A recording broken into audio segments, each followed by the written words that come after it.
গতকাল সদর থানার অফিসার ইনচার্জ আমিনুল ইসলাম এবং ইন্সপেক্টর তদন্ত মেহেদী হাসানের নেতৃত্বে আমাদের একটি চৌকস দল, যাদেরকে আমার সহকর্মীদেরকে পাশে দেখতে পাচ্ছেন, তাদের একটা অভিযান। সেই অভিযানে 2টি বিদেশি পিস্তল, 2টি ম্যাগাজিন, 10 রাউন্ড পিস্তলের গুলি, একটি নম্বর প্লেটবিহীন মোটরসাইকেল সহ 2জনকে হাতে নাতে গ্রেপ্তার করা হয়।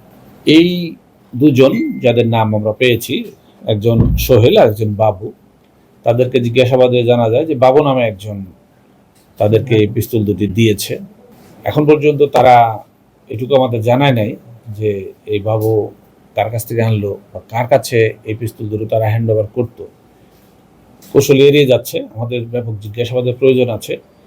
অনুরূপ পিস্তল আমরা কিন্তু গত ঈদ উল ফিতরের আগে আমরা পেয়েছিলাম, আগের দিন রাত্রে আমরা পেয়েছিলাম এরকমই পিস্তল। এটি মনে হচ্ছে যে দেশীয় তৈরি, আবার হতে পারে পার্শ্ববর্তী কোনো দেশ থেকে এসেছে। অত্যন্ত ভয়ানক, অত্যন্ত উন্নত মানসম্পন্ন পিস্তল বলেই আমাদের কাছে মনে হচ্ছে। এটি দিয়ে গাজীপুরে যে কোনো ধরনের অপরাধ তারা সংগঠিত করতে পারে। এর পিছনে কোন ধরনের অপরাধী সংগঠন জড়িত আছে সেটি আমরা তদন্তে বের করে নিয়ে আসবো ইনশাল্লাহ।